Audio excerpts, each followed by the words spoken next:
আসসালামু আলাইকুম। কেমন আছেন সবাই? কাছে দূরে যে যেখান থেকে বসে আমার ভিডিও দেখছেন, আশা করি সবাই ভালো আছেন।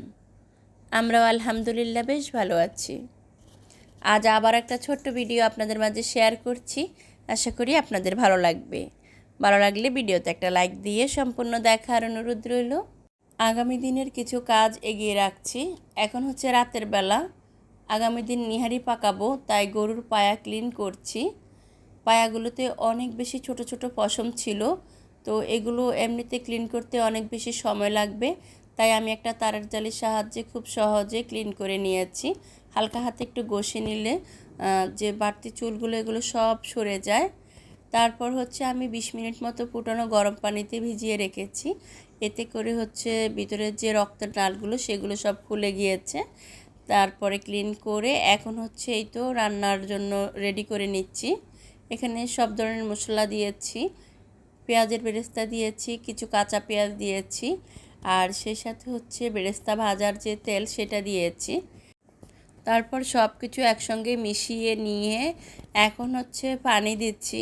পানিটা এমনভাবে দিতে হবে যেন কিছুটা হাড় ডুবে থাকে আর কিছু বেঁচে থাকে। এতে করে আর বলক আসার পরে প্রেসার কুকারের উপর দিয়ে যে একটা ঝোল ফুটে ওঠার সম্ভাবনা থাকে সেটা আর হয় না। যাই হোক, আমি রান্নাটা বসিয়ে দিয়ে এখানে হচ্ছে গার্লিক নান বানাবো, সেটার প্রসেসিং করে নিচ্ছি। তো এখানে আমি সব কিছু দিয়ে কিছু ময়দা মেখে নিচ্ছি। এটা 3 ঘন্টার মতো রেস্টে রেখে দিলে দেখা যায় একদম পারফেক্ট হয়ে যায়। তো আমি একটু রাতে করে রেখেছি, আসলে সকালবেলা উঠে আটাটা ময়ান করে রেখে তারপরে হচ্ছে 3 ঘন্টা অপেক্ষা করা একটু বেশি লেট হয়ে যায় সকালের ব্রেকফাস্ট বানাতে, তাই আমি রাতের বেলায় করে রেখেছি। এটা ওভারনাইট রাখলে কোনো সমস্যা হয় না। আর এটা হচ্ছে পরদিন সকালবেলা আমি সেই যে গার্লিক নান বানানোর জন্য যে ডোটা করে রেখেছি সেটা দেখতেই পাচ্ছেন আপনারা, কত সুন্দর হয়েছে মাশাআল্লাহ, একদম ফুলে টইটুম্বুর হয়ে গিয়েছে, মানে একদম পারফেক্ট একটা ডো হয়েছে। এখন আমি হাতের সাহায্যে আবারও এটাকে ভালো করে ম্যাশ করে নেব। এতে করে ভিতরে যে বাবলস থাকবে সেগুলো সব বের হয়ে যাবে। আর এই কাজগুলো রাতে করে রাখাতে দেখেছেন আমার সকালের নাস্তা বানানোটা কতটা ইজি হয়ে গিয়েছে।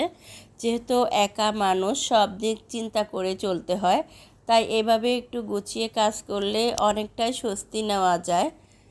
এই তো এখন হচ্ছে আমি রুটিগুলো বেলে নিচ্ছি এক এক করে, আর উপর থেকে আমি রসুন কুচিয়ে দিচ্ছি। আমি রসুনটা অনেক ছোট ছোট করে কুচিয়ে নিয়েছি। একটু বড় রসুন হলে হয় কি রুটি ছিঁড়ে যাওয়ার সম্ভাবনা থাকে। এখানে অনেকে ধনিয়া পাতা পুদিনা পাতাও অ্যাড করে, এতে করে খুব সুন্দর একটা স্মেল আসে।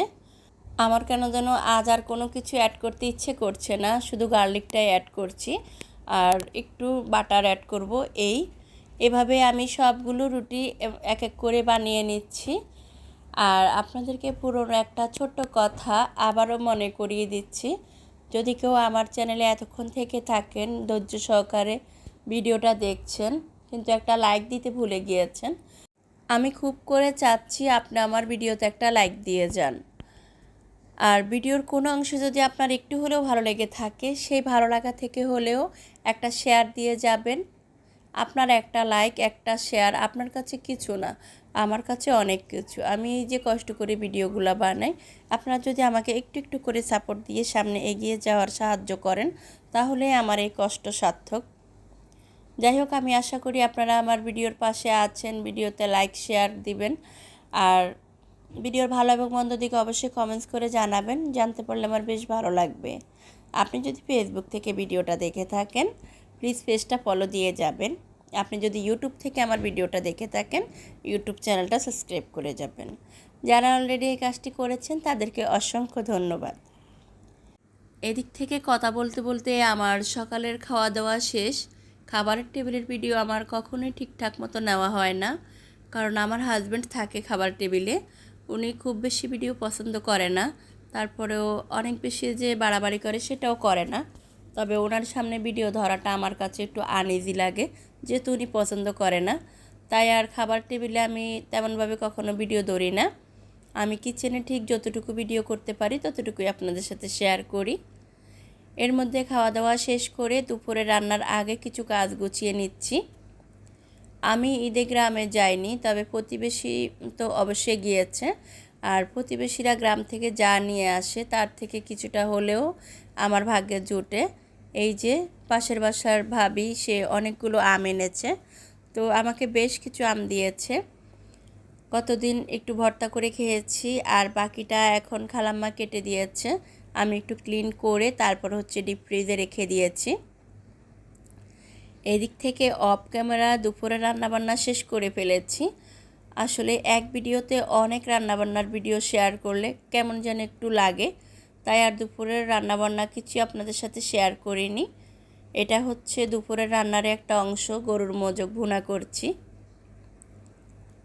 তো আমি আজ রান্না করেছি ছোট চিংড়ি মাছ দিয়ে জালি কুমড়া বলি আমরা, সেটা রান্না করেছি। এখানে আমি আয়ের মাছ দো পেঁয়াজি করেছি, টমেটো দিয়ে খুব ভালো করে দো পেঁয়াজি করেছি। আর ভাত রান্না করেছি, আর সেই সাথে সে যে মোজক ভুনা করেছি। এই ছিল আজ দুপুরে রান্নাবান্না।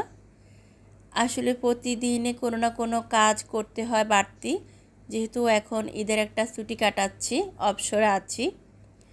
ঈদের ছুটি শেষ হয়ে গেলে বাচ্চাদের ক্লাস শুরু হয়ে যাবে, আর ক্লাস শুরু হওয়ার সাথে সাথে পরীক্ষার পড়া শুরু হয়ে যাবে। আসলে পরীক্ষার আর খুব বেশি দেরি নেই, তো তখন দেখা যাবে অনেক বেশি কাজ করা যাবে না, অনেক বেশি সময় দেওয়া যাবে না বাসায়।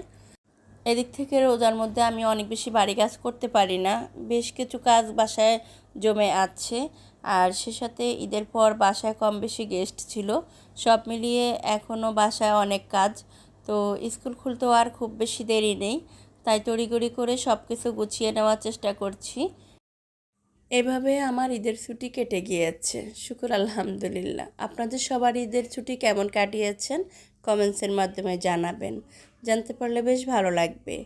আজ তাহলে এখান থেকে বিদায় নিচ্ছি, দেখা হবে পরবর্তী ভিডিওতে। ততক্ষণ সবাই ভালো থাকবেন, সুস্থ থাকবেন, আর আমাদের জন্য অনেক বেশি দোয়া করবেন। আল্লাহ হাফেজ, আসসালামু আলাইকুম।